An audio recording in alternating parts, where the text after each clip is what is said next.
sengaja membuat kondisi dan situasi yang melakukan penangkapan terhadap orang yang diduga pelaku BBM.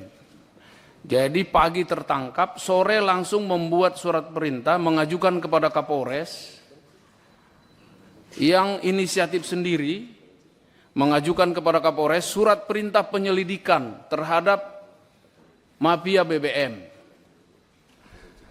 Nah, menjadi lucu dalam penelitian para hakim dan pemeriksa bahwa tindakan yang dilakukan oleh Ibda Rudy Soek ini hanya untuk memframing bahwa dia tidak bersalah dan selalu mengakui bahwa tindakan yang di karaoke ini adalah dalam rangka ANEF kasus BBM. Kemudian selalu mengatakan bahwa karaoke ini adalah tempat safe house mereka gitu untuk rapat.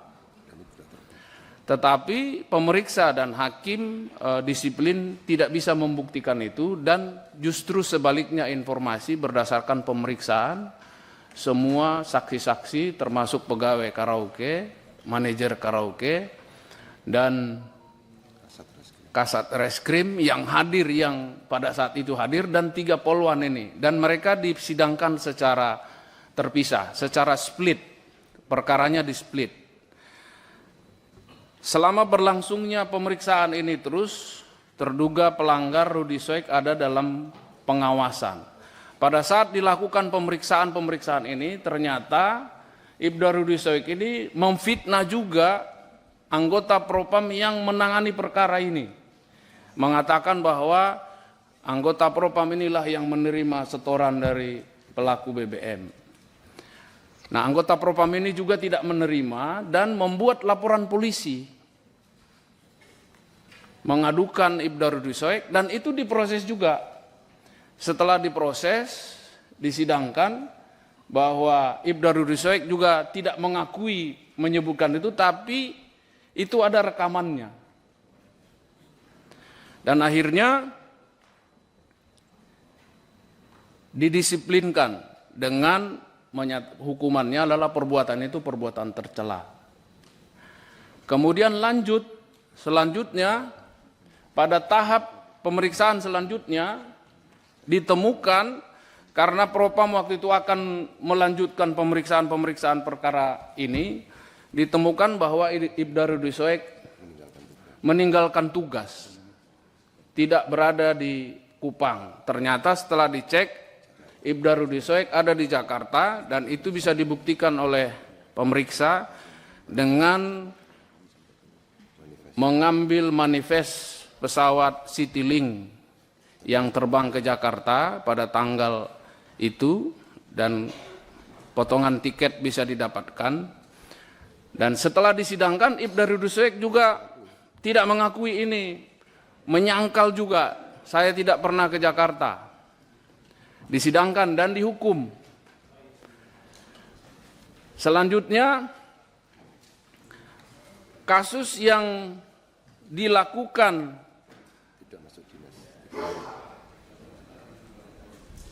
berangkat ke Jakarta itu setelah diputus, selanjutnya akan diperiksa. Ternyata dia tidak berada di kantor, dia tidak masuk berturut-turut selama 3 hari, dan itu akan menyulitkan oleh Propam untuk melanjutkan perkara ini.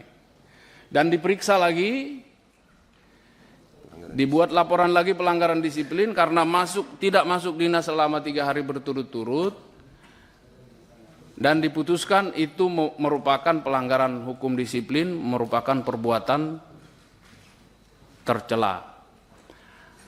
Yang terakhir, yang kelima adalah laporan dari orang yang dilakukan polis lain terhadap drum kosong ini, melaporkan kepada Polda bahwa drum saya di polis lain, saya akhirnya usaha saya, nama baik saya jadi tercemar. Itu juga diproses oleh Propam, dan itulah kasus yang kelima. Pelanggaran SOP yang melakukan tindakan penyidikan tanpa administrasi penyidikan dan tanpa prosedur, yang dikenakan tindakan KKEP. Dan itulah yang disidangkan dan diputuskan untuk Ibda Rudi Soek tidak layak dipertahankan menjadi anggota Polri. Kami perlu sampaikan bahwa dalam sidang Komisi Kode Etik ini, dan kami juga, saya selaku Kapolda juga merasa bahwa anggota kami di NTT ini sebenarnya sangat kurang. Kami sampai dengan sekarang masih ada di 47% dari DSPP. Kami sebenarnya sangat menyayangkan dan sangat berat untuk memberhentikan seseorang dari anggota Polri. Tetapi kalaupun sidang memberhentikan anggota Polri, itu adalah tindakan yang sangat berat dan prosesnya sangat panjang. Dan termasuk terhadap Ibda Rudi Soek sampai dengan sekarang, pada sidang awal Komisi Kode Etik, bahwa Hakim Komisi Kode Etik sudah menyatakan akan memutuskan PTDH. Tetapi masih ada waktu untuk banding. Bagi Kapolda masih ada waktu 30 hari untuk mempertimbangkan, menyusun hakim-hakim yang akan menyidangkan sidang banding. Dan nanti hakim-hakim akan masih ada waktu 30 hari untuk mempertimbangkan memori banding dan berkas terdahulu apakah mereka akan memutuskan sesuai dengan putusan pertama, menguatkan atau membebaskan. Hal ini sangat tergantung daripada sikap Ibda Rudi Soek yang dalam pengamatan kita sehari-hari ataupun dalam perjalanan tugasnya bisa melaksanakan tugas dengan baik. Saya perlu sampaikan Bapak Ibu, 4 terduga pelanggar, 3 orang menerima dengan baik, atasannya dan 2 polwan kami sudah selesai melaksanakan tugas. Dan 4-empatnya mereka sama-sama dihukum, tapi yang satu tidak menerima dan selalu membantah, selalu menganulir dan selalu beralasan berdalih dengan membuat framing-framing di publik bahwa Ibda Rudi Soek sedang membongkar mafia BBM, pejuang TPPO, dan sebagainya macam.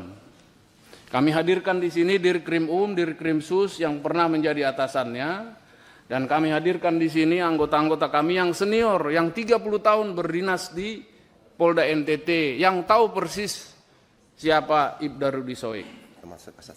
Termasuk atasannya Kasat Reskrim yang sama-sama ikut OTT, yang di OTT, mengakui bahwa itu perbuatan salah. Tetapi Ibda Rudi Soek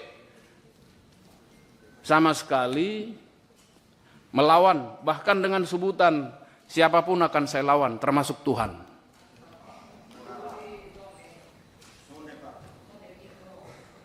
Itu saya dengar perkataan. Baik, Pak, dan Pak, video ini nanti akan Pak Kapolda, kita saya pikir sudah cukup. Terima kasih, Pak. Sudah 2 kali dari waktu yang hampir 2 kali. Tadi 10 menit, Bapak 14 menit nggak apa-apa, kami toleransi karena memang banyak hal yang ingin disampaikan. Jadi prinsipnya Pak Kapolda dan rekan-rekan, pertemuan hari ini kita ikhtiarkan untuk perbaikan institusi, Pak. Ya, akhirnya ke sana kita selaku mitra dari Polri ingin selalu menjaga nama baik institusi dan kita fokus mencari solusinya seperti apa. Kita kadang-kadang dalam penegakan hukum itu benar kita menegakkan aturan dan lain sebagainya, tapi di atas aturan menurut saya yang paling penting itu adalah kebijaksanaan. Nanti kita lihat diskusinya seperti apa, ya. Bab kalau sekedar menang-menangan, ya Pak ya, nggak akan ketemu juga nanti kedua belah pihak. Mungkin itu. Nah, selamat datang Mbak Rahayu Saraswati Joyoadikusumo selaku Ketua Jaringan Nasional Anti Tindak Pidana Perdagangan Orang.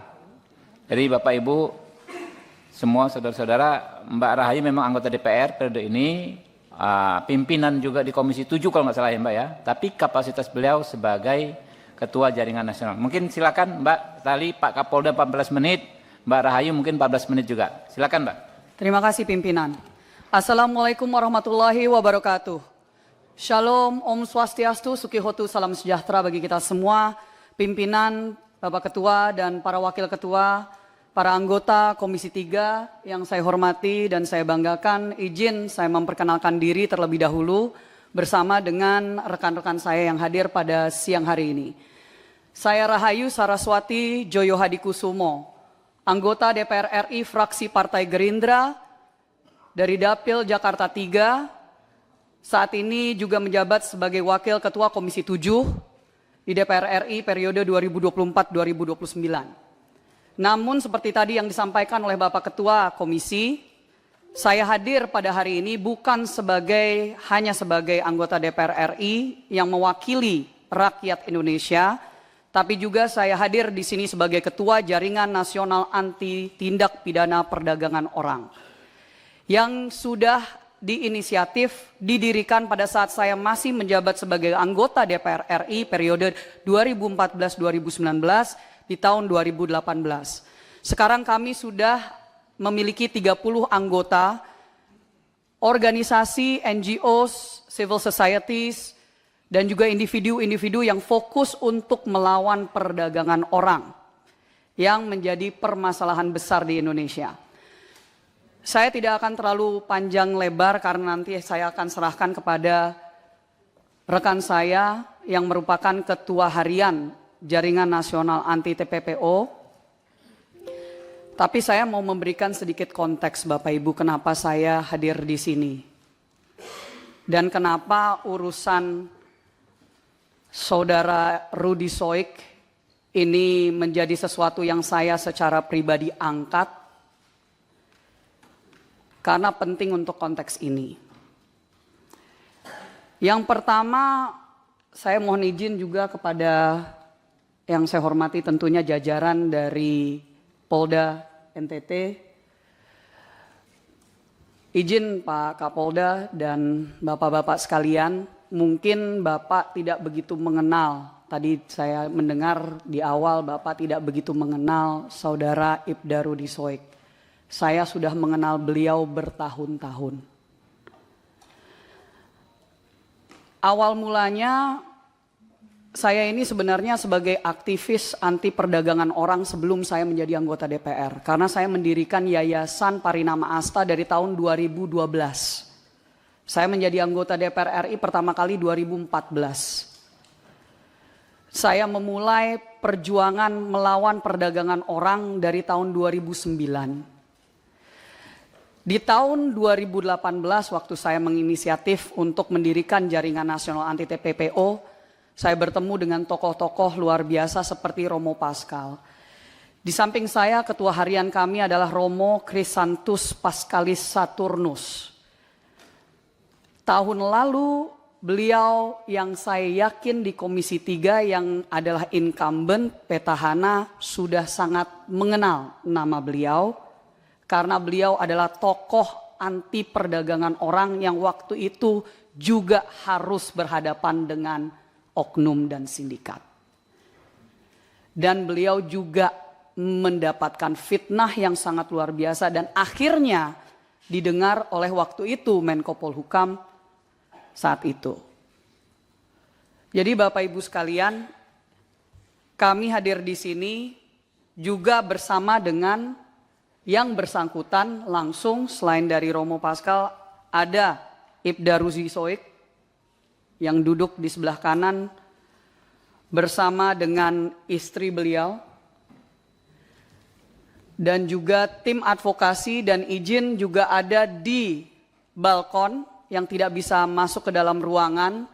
Ada tokoh-tokoh juga yang sudah mengenal Saudara Rudy Soik sudah bertahun-tahun juga dan bersama-sama melawan sindikat-sindikat yang ada di NTT dan di dunia ini, tapi terutama saya mau meng-highlight ada Suster Lauren dan Pendeta Emi Sahertian.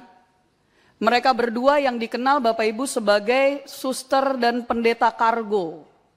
Karena yang setiap hari, setiap tahun ratusan jenazah PMI mereka terima di NTT. Hampir setiap tahun ratusan jenazah warga negara Indonesia, warga NTT mereka terima. Dan mereka juga hadir di sini untuk memberikan kesaksian jika kapanpun Bapak Ibu memerlukan sebagai tokoh-tokoh yang memang dihormati dan sudah sangat mengenal dengan saudara Rudy Soik. Izin pimpinan sedikit background karena awalnya jujur saya tidak mau mengangkat ini ke publik waktu masih persoalan demosi, dimutasi ke Papua dan seterusnya.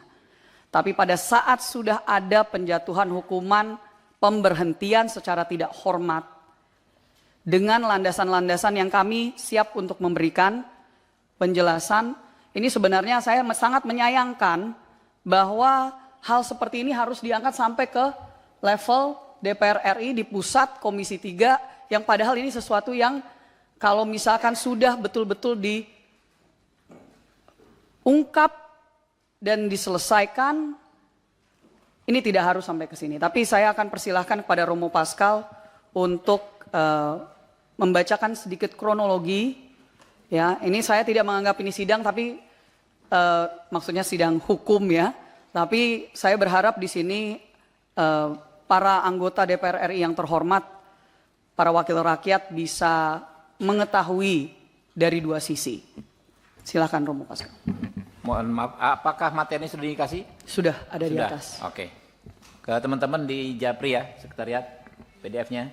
Oke. Dan print out-nya juga diberikan. Silakan. Jadi maksud saya Romo Pascal highlight aja yang terpenting. Oke. Silakan Romo. Baik, terima kasih pimpinan, Bapak Ibu semua yang kami hormati, Dewan yang kami muliakan, Bapak Kapolda yang terkasih dan juga semua anggota Polri yang ada di sini, Ibu Saraswati yang juga kami hormati, ketua kami. Izin kami menyampaikan kronologi penanganan penyidikan kelangkaan dan niaga BBM subsidi yang berakhir dengan pemecatan Ibda Rudy Soik dari Dinas Polisi Republik Indonesia.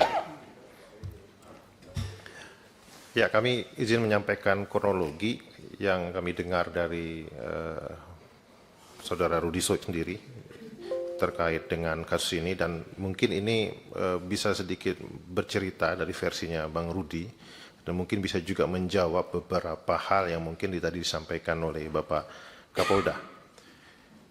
Nah, kronologi ini dimulai dari tanggal 15 Juni 2024 ketika pada saat itu Saudara Ibda Rudy Soik bersama dengan AKP Yohanes Wardi, Kasat Serser Polresta Kupang Kota, menghadap ke Polresta Kota Kupang, Kombes Pol Adinan Manurung, dan menyampaikan informasi terkait kelangkaan minyak subsidi jenis solar untuk nelayan Nusa Tenggara Timur. Ya.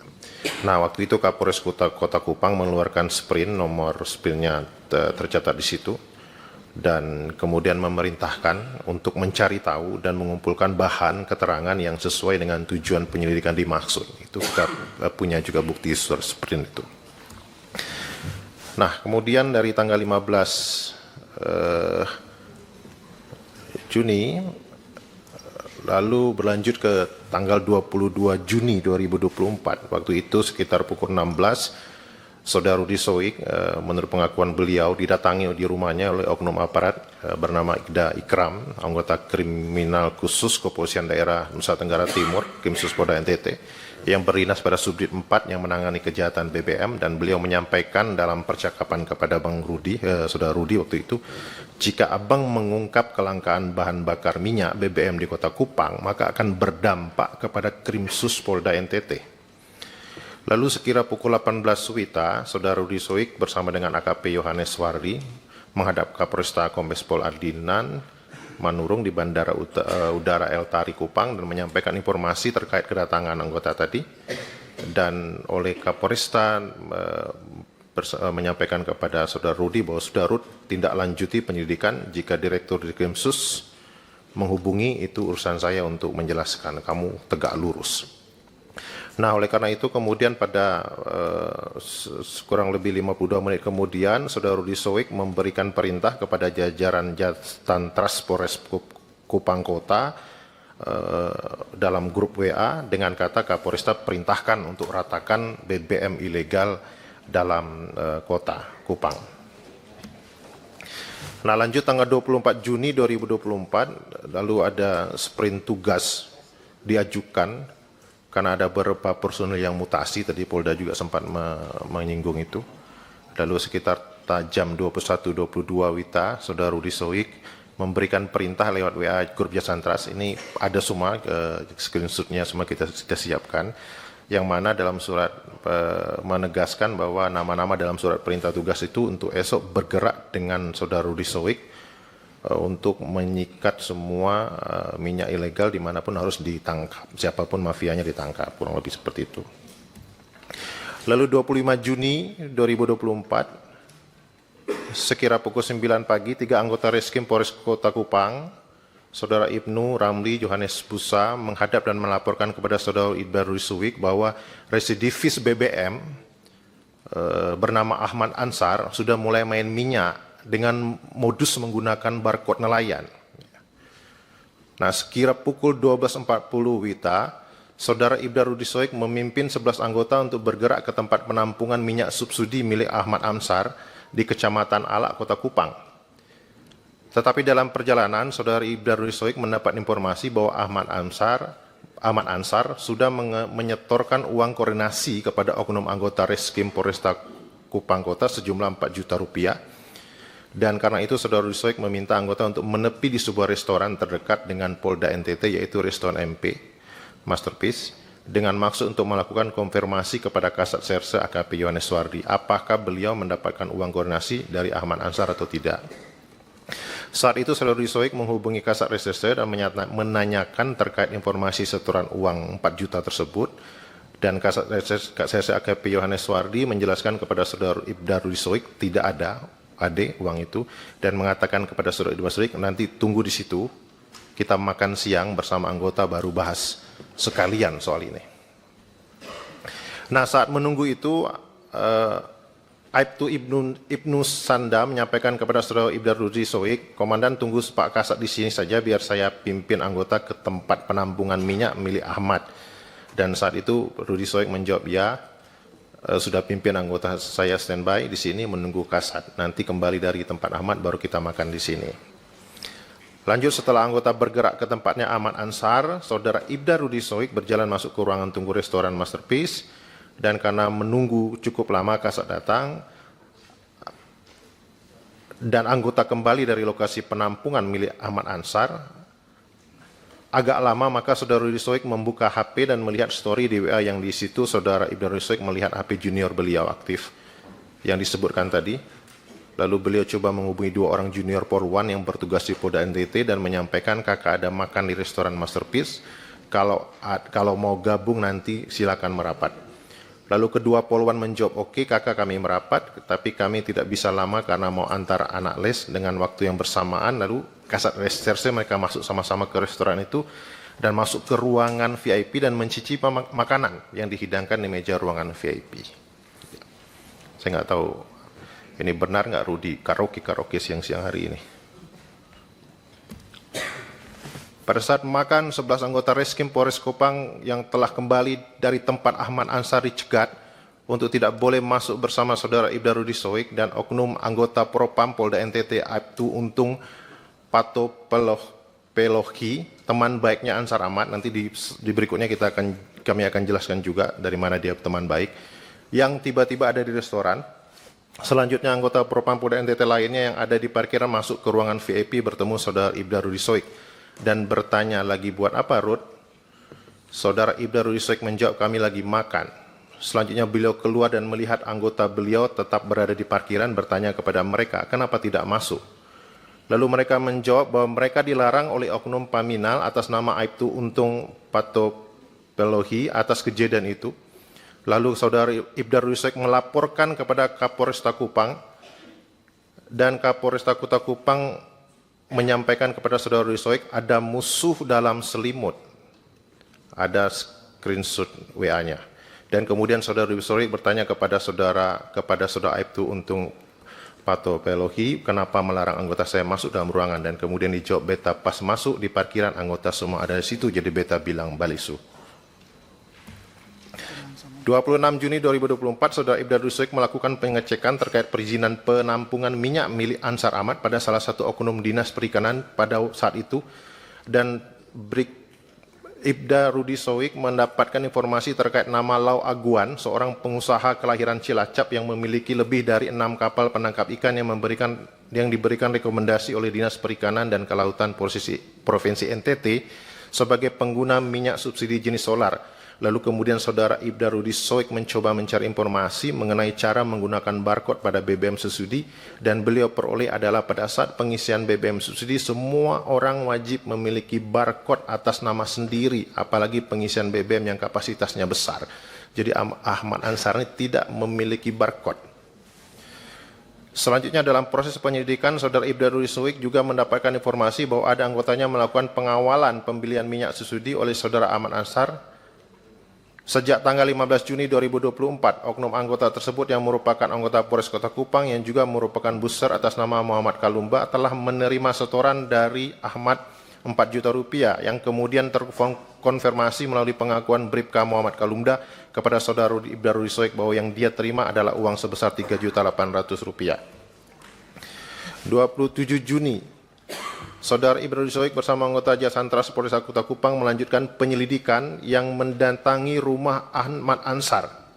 Sesampainya di tempat penampungan minyak saudara Ahmad Ansar, saudara Ibda Rudi Soik bertanya kepada saudara Ahmad Ansar, apakah pada tanggal 15 Juni 2024 pernah membeli minyak jenis solar dan benar pernah memberikan uang kepada anggota Bribka Muhammad Kalumda. Jadi ini kronologi 27 Juni ini adalah kronologi di mana saudara Rudi Soik memastikan bahwa Ahmad Ansar ini pertama tidak punya izin untuk menampung minyak, tidak punya juga barcode, dan dia juga punya track record sebagai pemain BBM mafia. Nanti mungkin bisa dibaca di slide biar saya mempercepat waktu. Ya, kami mungkin karena waktu izin pimpinan kami langsung ke kesimpulan paparan. Pertama, kami ngerasa teman-teman jaringan Jarnas dan juga teman-teman di NTT melihat adanya skenario kriminalisasi terhadap Ibda Rudi Soik secara terstruktur, masif, dan sistematis oleh oknum polisi yang mengatasnamakan Polda NTT untuk menghentikan langkahnya dalam mengungkap kejahatan penyeludupan BBM bersubsidi yang diperuntukkan bagi rakyat kecil. Yang kedua, menurut kami adanya perampasan hak ekonomi kerakyatan, hak atas BBM subsidi, yang sangat dapat berdampak pada masalah-masalah sosial lainnya, tindak pidana perdagangan orang yang disebut oleh pimpinan kami tadi, kemiskinan yang meningkat di mana-mana, dan ada indikasi keterlibatan oknum aparat kepolisian di situ. Yang ketiga, kami merasa negara absen dalam menjamin kesejahteraan dan keamanan bagi rakyat dengan adanya pembiaran kasus mafia BBM bersubsidi berulang di NTT.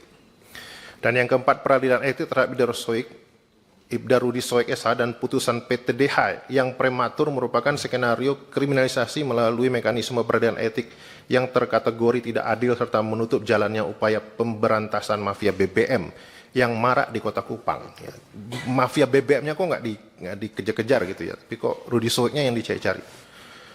Dari cara dan pelakuan Polda NTT terhadap Ibda Rudi Soik SH telah mengancam human security keluarganya, ya, ini memata-matai lokasi pemukiman dengan menggunakan drone, penjemputan paksa di rumah pribadi yang menimbulkan trauma pada anaknya, pada istrinya yang juga dicegat di tengah jalan, orang tua, mertua intimidasi secara sengaja terhadap istri oleh pejabat Polda NTT dengan cara membututi, menghentikan, dan memeriksa dokumen berkendara secara paksa dengan tanpa menunjukkan dasar aktivitas tersebut. Ada bukti video yang kita sudah lihat juga mungkin. Perlakuan ini merupakan pelanggaran HAM terhadap perempuan dan anak yang terkategorikan sebagai kelompok rentan. Karena itu kami mendesak agar Polda NTT dibersihkan dari aparat yang terindikasi terlibat atau melindungi serta bekerja sama dengan para penimbun atau mafia BBM bersubsidi, yaitu menonaktifkan beberapa pejabat tinggi di lingkup Polda NTT, Kapolda, Dikrimsus, Kabid Propam, dan Kabid Humas yang dengan gegabah telah mengalihkan upaya pemberantasan mafia BBM ke dramatisasi kasus Rudi Soik. Yang berikut, membatalkan putusan Komisi Kode Etik Polda NTT. Dan yang terakhir, untuk melanjutkan proses penyelidikan dengan dugaan mafia BBM di Kota Kupang, maka terhadap Ibda Rudi Soik SH dan seluruh tim, semua anggotanya yang 11 orang itu, yang dimutasi akibat dari disangkut pautkan dengan kasus polis lain, dipulihkan nama baiknya dan dikembalikan pada posisi semula. Terakhir pimpinan. Saya menyayangkan sebagai anggota DPR RI bahwa membutuhkan untuk kita mengangkat satu kasus terhadap satu orang polisi yang kami kenal sudah sangat memperjuangkan nasib masyarakat kecil dan orang banyak, termasuk juga kasus-kasus perdagangan orang yang beliau ikut untuk ungkap di NTT. Saya juga ingin meng-highlight bahwa di sini kami kembali lagi, mari kita fokus bahwa utamanya yang harus dikejar adalah mafia. Adalah mafia BBM, adalah mafia TPPO. Sangat disayangkan kalau misalkan ada polisi yang memang lurus, bersih, sampai sedemikian hanya untuk bisa melawan hal-hal tersebut. Saya terakhir juga, pimpinan mungkin ingat, karena kami sudah seringkali membicarakan tentang kasus Wilfrieda Soik, yang Presiden Prabowo Subianto waktu itu ikut menyelamatkan dari Malaysia. Kenapa Rudy Soik ini sangat peduli tentang persoalan seperti perdagangan orang, nama belakangnya sama, mereka masih saudara pimpinan. Jadi itulah kenapa kami akhirnya waktu dulu itu bisa bertemu, dan itu kenapa kami mengenal beliau baik, dan mohon untuk ini bisa dikembalikan ke jalurnya, yaitu mari kita fokus untuk memberantas mafia BBM. Karena justru ini diangkat, saya mendapatkan laporan tadi pagi dari NTT, dari masyarakat di sana, rupanya sejak kasus ini diangkat tiba-tiba BBM-nya jadi lancar. Ya, jadi ini mohon izin laporan langsung dari masyarakat, dan sekali lagi terima kasih atas waktunya pimpinan dan anggota sekalian. Wassalamualaikum warahmatullahi wabarakatuh. Waalaikumsalam warahmatullahi wabarakatuh. Terima kasih Mbak Rahayu Saraswati dan Romo Pascal. Berikutnya